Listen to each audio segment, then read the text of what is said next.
Hey guys, welcome to the channel. My name is Ruebz, and this is Ruebz Random Reactions. I have another video today. I'm going to be reacting to the Napoleonic Wars, OverSimplified. So it's by, I don't know where it's by, but I guess I'll put the link in the description or whatever to the original video. So let's get going. Sorry, I'm a little bit out of breath. Okay, we're good now. This video was made possible by NordVPN. Stay safe online by clicking the link below and get a huge discount off a 2-year plan with a risk-free 30-day money-back guarantee. Also, why not grab yourself a character pin of the little corporal himself before they sell out? And big shout out to the patrons. Head on over to learn about benefits such as Discord access and maybe even a little behind-the-scenes content. Oh, my computer's like hella dusty. Okay, Mrs. Bonaparte, this is it. One last push and we're done. Congratulations, it's a general. Oh, and here comes the rest of the army now. Did you just say the rest of the army? Oh my god. Jesus Christ.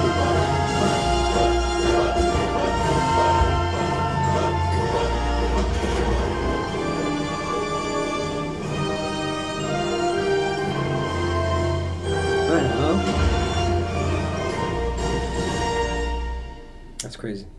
History is full of great conquerors, many with very impressive origin stories. For example, Alexander the Great was the son of a king. Julius Caesar came from an aristocratic family that descended from a goddess. Great conquerors don't usually come from relatively insignificant families living on impoverished islands. But as it just so happens, that is where our story begins.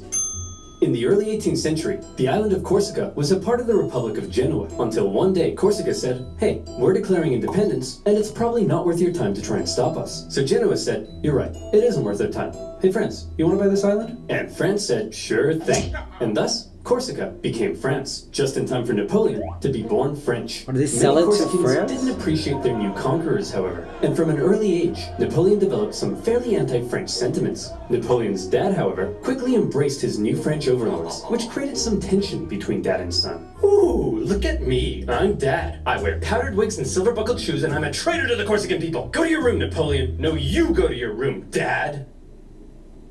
Okay. On the other hand, Napoleon adored his mother, who was definitely the disciplinarian of the family, and even though she would punish Napoleon severely, he kind of respected that. But Napoleon's parents wanted the best for their family, and since they were a very minor nobility, they were able to have Napoleon sent off to the shining lights and rat-infested sewage puddles of the big city. Napoleon went to military school in France. Okay, Napoleon, why don't you introduce yourself to your new classmates? Well, I'm Napoleon, and I hate all of you. Your farts smell like cheese, you can't pronounce the letter R, all you do is go on strike, and you call eggs oofs like a bunch of big dumb idiot dingleberries. Okay. Thanks, Napoleon. I hope you like being bullied. And bullied he was. They picked on him for his Corsican accent, his family's lack of wealth, and it probably didn't help that he also had a bit of a chip on his shoulder, but he could hold his own, and on an average day, might be found dishing out ratatouille sandwiches for breakfast. He spent much of his time alone, and he loved reading about the great conquerors of history. He learned about Julius Caesar, and he wondered if one... I love how they make this for it definitely keeps your attention. A lot of times these history documentaries can have difficulties maintaining that, attention span from the audience, but they definitely found a very good way of doing it with the visuals and the funny caricatures and stuff. It's actually, they do, this would be perfect for like schools and things like that, and especially like say high schools and even middle schoolers that, like I said, have difficulties with that attention span. If you're really not into history at all, you're just not going to pay attention, you know what I mean? And especially if it's like, say, not that attention grabbing like this show is, but they are definitely doing a very good job at it. I've seen a couple of their stuff before, like on my own time, and they do a fantastic job at it, and it's very educational. I think this would be perfect for like kids and stuff like that. I personally myself, I love history, so I never really had an issue. You lying? Why you always lying? I just, something about history that I've just personally myself always loved. And that's one thing I never struggled with in school. Like, I loved history. That was like the one class I definitely paid attention in. Documentaries were boring or whatever, but I personally, like I said myself, I don't find them boring at all. Sometimes prefer the older documentaries, although sometimes information isn't always that accurate. Things change over time. We learn new things and learn to do things differently also as well. So, but this is definitely pretty interesting, and I like it. It's pretty entertaining. He too might have a pizza franchise named after him. He excelled at math and geography, and when he graduated at the age of 16, he was made second lieutenant in an artillery regiment. Now, second lieutenant might sound pretty sweet to a screw-up like you, but Napoleon had a little something called ambition. Stonks of it. And he wasn't content being just some junior officer. He wanted to rise the ranks. Unfortunately for him, that would be a little difficult. Well, Napoleon, I've reviewed your application. It's clear you're very skilled and would be a perfect fit for the promotion. And Simeon, you're just about the biggest idiot I've ever seen. Your test results suggest you have the mental aptitude of a senile earthworm, and in the part of the form where you list your experience, you seem to have drawn a picture of a gerbil giving birth to a shoe. But your dad is the Marquis de Lafayette, so you get the job. French society was just too closed off. Positions were handed out based on nobility, not talent, and the young Napoleon probably felt stuck. Wouldn't it be nice if, say, a revolution came along and changed all of that? Well, what are the chances? The French Revolution is here. Bastille toppling, head chopping, king popping. The revolution promised to do away with the old social hierarchy and make everyone a little more equal. Napoleon may not have cared much for the violent mobs, but if it meant he could rise the ranks, he was in. He began fighting to defend the revolution. He put down a British-sponsored counter-revolution in Toulon and got promoted. He put down a royalist uprising in Paris and got promoted. And as his military prowess became more recognized, he was even given his very own army. It was astonishing progress for such a young man of humble origins, and Napoleon's wildest dreams were coming true. But Napoleon also believed he could increase his social status if he married an older rich lady. And so around this time, Napoleon went on the prowl.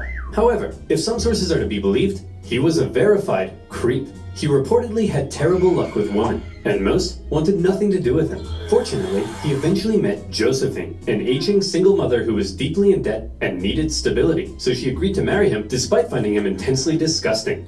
Napoleon, you dirty dog, you've done it. Unbeknownst to Napoleon, however, Josephine had a bit of a promiscuous reputation. Hey Napoleon, I hear you're marrying Josephine. Boy, she sure is a great kisser. That's right. Hey, wait, what do you mean she's a great kisser? Hey, Hugo, you hear Napoleon's marrying Josephine? Wow, she sure is a great kisser. Now hang on just a minute. Hey everyone, Napoleon's marrying Josephine. Oh yeah, she sure is a great kisser. Real good at kissing. You sure I kissed her? Yes. Is there anyone here who hasn't kissed my wife? Yeah, you. As Napoleon fell madly in love with his new wife, she fell madly in love with a man named Hippolyte. It wouldn't be long, however, before Napoleon would leave home and go to war, because while France was having its revolution, tensions in Europe were rising. Hey Austria, you'll never guess what we just did. What's that, friends? I got 2 words for you. Revolution. We totally just socked it to our monarchy. What? Dude, the rest of us are monarchies. You've just totally threatened the balance of power in Europe. Now we have to worry about our stinky peasants rising up against us. I mean, holy hell, your queen is... Okay, friends, this is pretty awkward. And the rest of Europe is probably itching to give you a wedgie. But you're not ready for a war yet. So you gotta be cool, man. It's absolutely crucial that you say something to defuse the situation right now. Preposterous! I declare war. Sacre bleu! So France ended up at war with basically the rest of Europe, and the war of the First Coalition began. At first, France struggled, but then they started to do surprisingly well, and in many conquered territories, they began to establish sister republics, exporting their revolutionary ideas across Europe. In 1796, they planned a 3-pronged attack to take Vienna and knock Austria out of the war, with 2 magnificent armies in the north to kick ass, and Napoleon in the south as a bit of a diversion. For the first time, Napoleon would lead a military campaign. This was his chance to prove himself, to be somebody. And what a general he proved to be. The army he was given were demoralized, lacking equipment, and underpaid. But Napoleon galvanized them with inspirational speeches, and he took them into Italy. He was outnumbered, and his campaign was partially meant to be a sideshow. Sorry, I'm not really stopping because this is actually very interesting, and there's not really much to talk about. So I'm definitely just absorbing the information. Although a lot of this I kind of already knew, but it's kind of fun getting it in a different perspective, and his visuals are really good. I love the bright colors and stuff. He's doing a good job. But he made it the main show. While the two northern armies were being held back, Napoleon made staggering progress. In a signature Napoleon move, he masterfully split his enemies into two and took them on separately, knocking Sardinia out of the war and putting the Austrians on the run. At the famous Battle of Lodi, he was in the fray, aiming the cannons himself, getting covered in mud, and earning the total respect of his men. They respected him so much that when he ordered an almost suicidal assault on the only bridge in town, his men threw themselves at it and took it despite fierce Austrian resistance. For Napoleon, it was all he needed to confirm that he was the greatest human who had ever existed. Wow, Napoleon, you're pretty great at this military stuff. Just be careful your head doesn't get too big. What did you just say to me, you little prick? And as Napoleon swept through northern Italy, the Italians cheered his arrival. Yes, I'm here to liberate you from your cruel Austrian oppressors and replace them with French ones.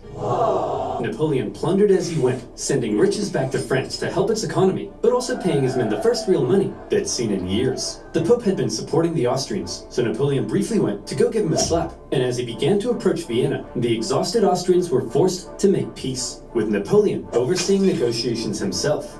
He had just single-handedly knocked Austria out of the war. And by the way, he was only 28, so maybe it's about time you moved out of your dad's attic. In the Italian territories he had conquered, Napoleon established new French sister republics, even writing constitutions and organizing governments himself, not something a general generally does. When he got back to France, he was hailed as a hero, and the extremely unpopular government were concerned he might get some power-hungry ideas, so they agreed he should go far away from France to Egypt, where he could maybe undermine British access to India. Napoleon was eager to win more glory, so he brought with him a team of scholars, and he was like, whoa, it's a freaky man-cat. Whoa, it's a big stick. Whoa, it's an ugly horse. Whoa, it's a stumpy little manlet. Hey, I'm actually average height for the time. But then British Admiral Nelson came down and ripped his pin, and an Anglo-Ottoman force defeated him. He was known to be like extra short. Didn't they have like, I don't know if that was him, but I think they had like castings for his to make him look taller in like certain pictures and stuff. I don't know, but yeah, but I know he was really considered short. Napoleon abandoned his men and went back to France. His campaign in Egypt hadn't gone quite as planned, but one thing you should know about Napoleon was that he was a skilled propagandist. He published his own newspapers that sometimes exaggerated his achievements, and even commissioned paintings that generally made him look cool. So when he returned to Paris, he was yet again hailed as a hero, and he began to get some power-hungry ideas. First, however, he had a bit of a problem to deal with. See, he had learned something shocking about his dear wife. Really, Josephine? This guy? I'm just as tall as him. I'm sorry, I swear. Now that you're becoming famous, I'll never do it again. Make sure you don't. I've never stooped so low as to cheat on you. Now if you'll excuse me, I'll be in this room consulting my generals for the next 30 minutes. And by consulting, I mean boinking. By my generals, I mean this woman. And by 30 minutes, I mean 2 seconds. Having dealt with his wife, Napoleon was then approached by a very influential politician who said he had an idea. He wanted to stage a coup against the deeply unpopular government and needed the extremely popular Napoleon's help. And Napoleon thought that was just the darn tootinest idea. The plan was to trap the government and convince them to voluntarily give up their power. And here's how they did it. Hey guys, oh my gosh, quick! There's a dangerous Jacobin plot to overthrow you, which we definitely aren't just making up. Better get inside this cage so we can protect you. Okay. Is that how they did it? Gentlemen, we got him. In this case, the cage was an isolated palace outside of Paris, with no one around but Napoleon and his army. With the government inside, Napoleon then entered, and a pretty chaotic event ensued, during which the government didn't seem entirely sure what was going on, Napoleon's men didn't seem entirely sure what was going on, and Napoleon himself didn't seem entirely sure what was going on. But thankfully, Napoleon's brother Lucien, president of the lower house, managed to regain control, and the remaining councilmen were intimidated into creating a new constitution. And thus, a new government was formed, this time with 3 consuls in charge. But after Napoleon did some rewriting, in the end, there was really only one man in charge, the first consul, him. And over the next few years, he worked to consolidate even more power, and essentially became a dictator in total control of France. And by the way, he was only 30, so maybe it's about time you washed your disgusting bedsheets. France was now ruled by possibly the greatest military leader of the time. Possibly the greatest? Or definitely Well, now was his chance to prove it. See, back when Napoleon was still in Egypt, being Indiana Jones. Back home, France was in France, being France. They had conquered even more territory, and they were like, hey Piedmont, you get revolutionary ideals. Hey Switzerland, you get revolutionary ideals. And Rome, you get revolutionary ideals. Everybody gets revolutionary. Oh, hey guys, nice sledgehammers. And Naples, very cool nail gun. You guys here to get some revolutionary ideas? As France was still spreading the revolution, and with Napoleon busy in Egypt, the European powers felt the time was right for round two, and the War of the Second Coalition began. And this time, their big bad boy buddy Russia was here to bang some French boys back to Bordeaux. And bang them, they did. France got blasted. But then Russia pulled out after stalling in Switzerland, and now that Napoleon was in charge of the country, he was ready to start blasting right back. He took command of the Army of the Reserve, and he brought the fight to the Austrians. Now, there are many traits that made Napoleon a great military leader. I already mentioned one of them, how he was one of the boys and commanded the total loyalty of his men. But now we see a second reason, the element of surprise. In 1800, Napoleon moved to Geneva, and it looked like he was probably going to take on the Austrian forces in Germany. There's no way he'd be crazy enough to move his entire army south through the Alps as a surprise attack on the Austrians besieging Genoa. Oh, Napoleon's moving his entire army south through the Alps as a surprise attack on the Austrians besieging Genoa. Napoleon's crossing of the Alps is legendary, and you may have seen one of the most famous paintings of the general, popping a sick wheelie on his majestic stallion surrounded by dangerous mountain terrain. Of course, in real life, he made the crossing on a depressed mule. But that's not as cool. When he emerged in Italy, the Austrians expected him to... See, they be lying.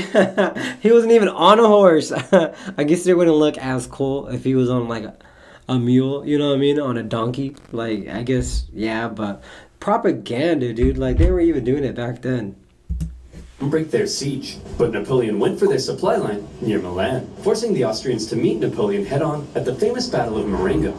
The Austrians initially clobbered the outnumbered French, and they were... You know what? With as much as they sometimes history line, like, you have to kind of ask yourself, like, is this even true? Like, is all this they're saying? Well, I'm sure they have proof of it or whatever, but that just goes to show you with that painting. I'm fooling y'all now. I was fooling y'all. Those is jokes. Woo! Like, you never really know, you know? You never know.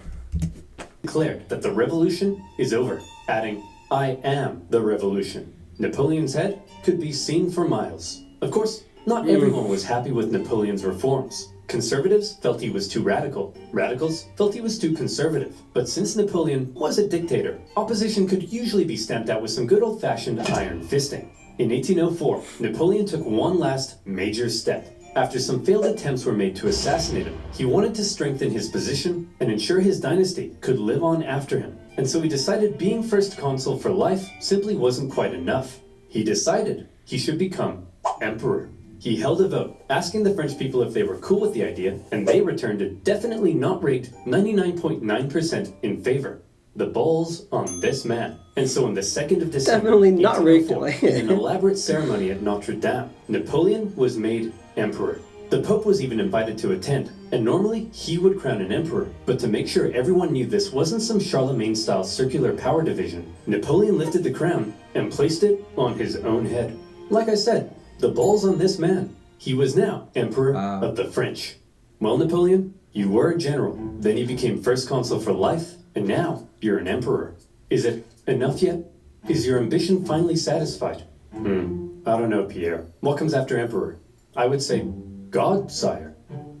You want to be a god? Yes. I'll put it down in a maybe. Okay, everyone.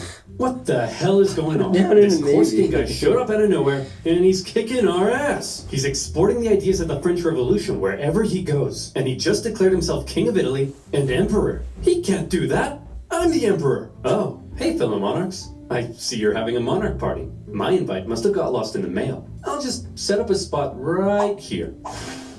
Wow. You don't belong here, Napoleon. We're coming to take you down. I'd like to see you try. Oh, I'm so scared I just pooed my pants. Hey, everyone. I just pooed my pants.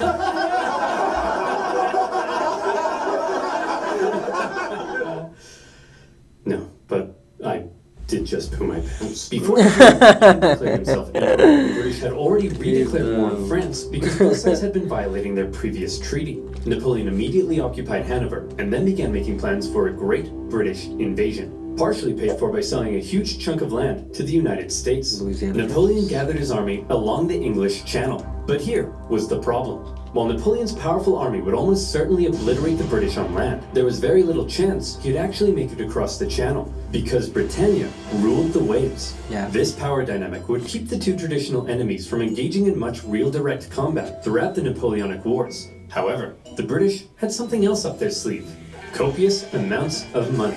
They were willing to throw cash at anyone who would go to war against Napoleon, and there were plenty of takers: Austria, Russia, Naples, and Sweden. Hoping to put Napoleon's France back in its place, formed a third coalition against France.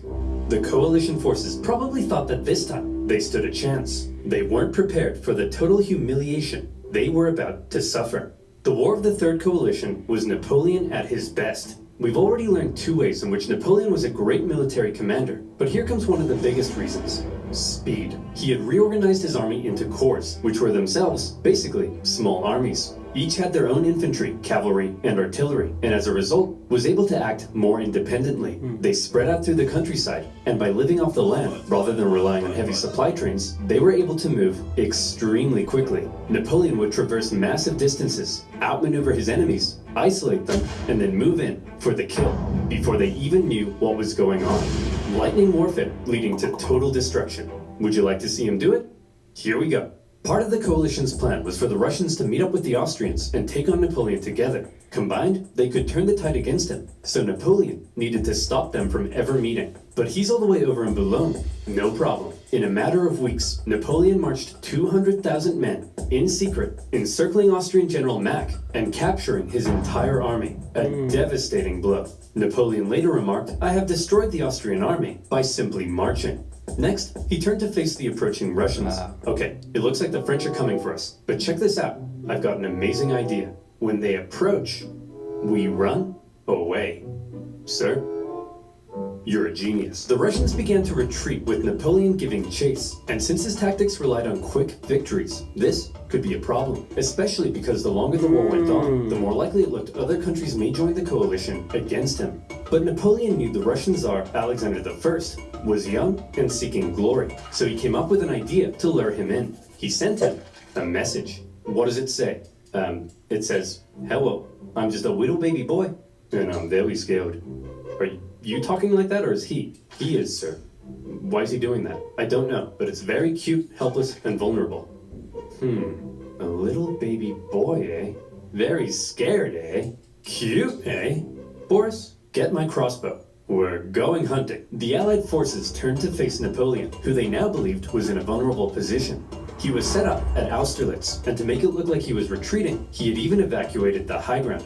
A thick fog set in, obscuring Napoleon's center, as the Allies took the bait and set up on the heights. From there, they spotted Napoleon's very weak-looking right flank, and they descended the heights to go get it. Little did they know, it was exactly what Napoleon was hoping they'd do. The next thing they knew, a large French force was emerging from the fog, launching a huge central assault up the hill. They swung around, crushing the Allies, and as men attempted to flee across the frozen lakes, Napoleon ordered his artillery to fire on the ice, causing an unknown number to drown. But he told me he was just a little baby boy. What happened? He tricked you, sir. You mean I was the little baby boy all along? It was Napoleon's masterpiece, and Austria were once again forced to make peace with France. Then, with the French conquest of Naples in 1806, the War of the Third Coalition ended as yet another Napoleon victory. This was the third time Napoleon had to give Austrian Emperor Francis a good spanking. And so, with the peace treaty in 1805, Napoleon was determined to punish him. He was forced to give up territory, hand over significant compensation, and promised never to fight Napoleon again. For now, Russia, Sweden, and the UK remained at war with France, but none were able to offer much of a threat. It seems like Napoleon was like somebody who didn't like the elites, but in the end kind of became an elite. You know what I mean? It seems like a lot of these people talk big and they talk revolution and they talk, helping the poor and stuff like that. But in the end, like I said, they just end up helping themselves and just furthering and deepening their pockets. But yeah, I don't know. That's crazy. And so, Napoleon got to work strengthening his grip over Europe. He gave out rule of captured territories to his family and friends, and most notably, he established a new I did not realize this video was that long, 29 minutes total. But in Germany, with himself as its protector. Seeing his influence in Germany being wiped away, Emperor Francis acknowledged reality and officially dissolved the Holy Roman Empire, an entity that had existed for over 1,000 years. But it wasn't all good news for Napoleon. For one thing, Spain had earlier allied with France in 1804 because the British just couldn't help themselves from blowing up Spanish ships, and Napoleon hoped a combined French-Spanish fleet would eventually be able to invade England. Unfortunately, he received word that British Admiral Nelson had engaged his fleet at Trafalgar. Normally, naval battles look like this, but in this case, Nelson did this. Was it because he was an idiot? No. It's because he was a genius. He successfully punched through the Franco-Spanish line and unleashed hell. His victory ensured British control of the sea, and his death during the battle made him a legend. Napoleon's hopes for a future British invasion were gone. But not just that. Napoleon was also hoping to secure peace on the continent, but that wasn't looking likely because the Prussian king was under pressure from his wife. Frederick, he's established a confederation in our turf, and he told us he'd give us Hanover, but then offered it to the British. You have to declare war on him. What is it with you and war? What is it with you and being a cupcake? Go to war! Okay. In October 1806, Prussia, with its famed military tradition, joined the coalition and declared war, beginning the War of the Fourth Coalition.